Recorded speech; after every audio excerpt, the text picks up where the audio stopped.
दोस्तों, आज एक और कहानी के साथ मैं आपके साथ आया हूं। एक बार क्या हुआ, एक राजा ने घोषणा की कि उसका कोई उत्तराधिकारी नहीं है, लेकिन वो अपना राज्य उसी व्यक्ति को देगा जो उसकी पूरी कंडीशन को फुलफिलमेंट करेगा। तो उसकी कंडीशन ये थी कि बोले जो भी यहाँ पर राजा के लिए चयन होगा, जो भी अपना विलिंगनेस देगा, उसको 4 साल के लिए यहाँ शासन करने का मौका दिया जाएगा। और 4 साल के बाद जैसे ही 4 साल संपूर्ण होंगे, उसे जो हमारे राज्य की नदी है, उस नदी के उस तरफ जो घना जंगल है जहां पर हिंसक पशु हैं, और उसके बीच में जाके उनको छोड़ दिया जाएगा। तो इस प्रकार से ये एक परंपरा चल गई। उसके बाद एक गरीब था, उसमें उसने सोचा कि चलिए, इतनी मैं क्राइसिस वाला लाइफ जी रहा हूं, उससे अच्छा बेहतर ये है कि मैं कम से कम 4 साल राजसी ठाट बाट में रह लूं, एंजॉय कर लूं लाइफ को, और उसके बाद में भले ही मौत आ जाए। इस प्रकार से वो 4 साल तक शासन किया, और 4 साल के बाद में उसको जैसी चर्चा हुई थी, जैसा नियम बनाया गया था उस राज्य में, नाव में बैठा के दोनों हाथ पांव बांध के उस तरफ उसको जंगल में छोड़ दिया गया। और उसके बाद में फिर नवनिर्वाचित राजा को पुनः उसके नए जो राजा चयन हुआ उसको बैठाया गया। इस प्रकार से ये परंपरा 10 साल, 20 साल, 30 साल, 40 साल तक चलती रही। उसके बाद में फिर एक समय ऐसा आया कि फिर पुनः ये घोषणा हुई।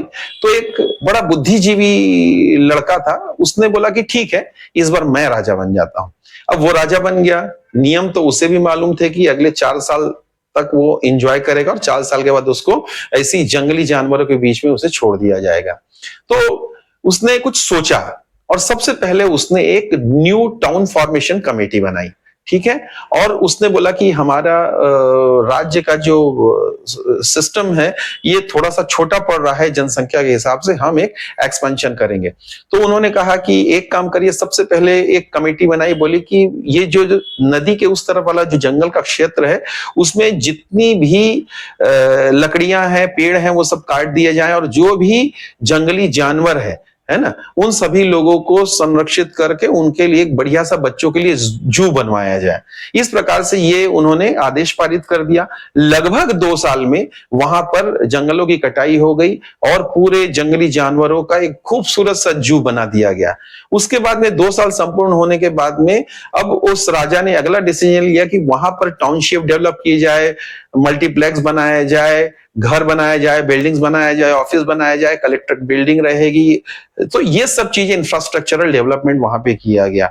उसके बाद 1 साल की अवधि में ये भी संपूर्ण कर दिया गया, और उसके बाद में चौथे साल उन्होंने फिर वहां पर जो प्रॉपर कॉन्स्टिट्यूशनल अरेंजमेंट्स है कि राज्य कैसे चलेगा, दंड का क्या विधान होगा, क्या यानी हर चीज का एक सिस्टम डेवलप किया। और ऐसा करके 4 साल में उन्होंने उस जो घना जंगल था उसको एक अपना कंट्री का ही पार्ट 2 वहां पर डेवलप करवा दिया। तो उसके बाद में जब 4 साल का दिन आया, तो नियम के हिसाब से इसको वहां पर फिर बांध कर वैसे ही ले जाया गया, और उस तरफ वहां पर छोड़ दिया गया। लेकिन वहां पर जाने के बाद अब पहले के राजाओं जैसी वो कंडीशन नहीं थी। अब स्थिति ये थी कि वहां पर वो जाके पुनः उस राज्य में उसका राज्याभिषेक हुआ, और वो वहां का राजा बना। देखिए, ये बहुत ही शानदार स्टोरी मैंने बहुत साल पहले एक पुस्तक में पढ़ी थी। आप कल्पना करिए कि आपकी हमारी स्थिति भी वही है। आज के समय में स्पेशली यूथ को आप देखिए तो इतनी गला काट स्पर्धा है, इतना ज्यादा जॉब का, बिजनेस का, हर प्रोफेशन का, करियर का इतना प्रेशर है कि हम जो समय हमारे पास में है, उस समय में आप ये समझ लीजिए कि आपके पास आने वाला जो 4, 5 साल, 6 साल का समय है, ये समय बिल्कुल ऐसा ही है कि अगले 4 से 5 साल बाद आपको एक बड़ी लड़ाई में, बड़े युद्ध में झोंक दिया जाएगा। अभी आपकी पढ़ाई चल रही है, कॉलेज की पढ़ाई चल रही है, अभी आपको सब बढ़िया लग रहा है, लेकिन जैसे ही आप कंपटीशन एग्जाम के फील्ड में उतरेंगे या बिजनेस के फील्ड में उतरेंगे, तो आपको कंपटीशन जब पता चलेगा तो शायद आप परेशान हो जाएंगे।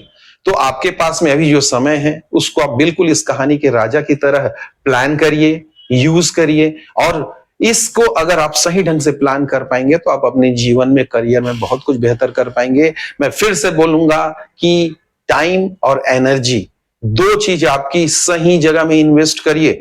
अगर आपने अपनी ऊर्जा और समय अगर गलत जगह में निवेश किया, तो आप निश्चित रूप से इसका हर्जाना भुगतेंगे। आप बहुत सावधानी से अपने समय को और अपने एनर्जी को उपयोग करिए और उसको वेस्ट होने से बचाइए। आप आपके पास समय बहुत ही कम है।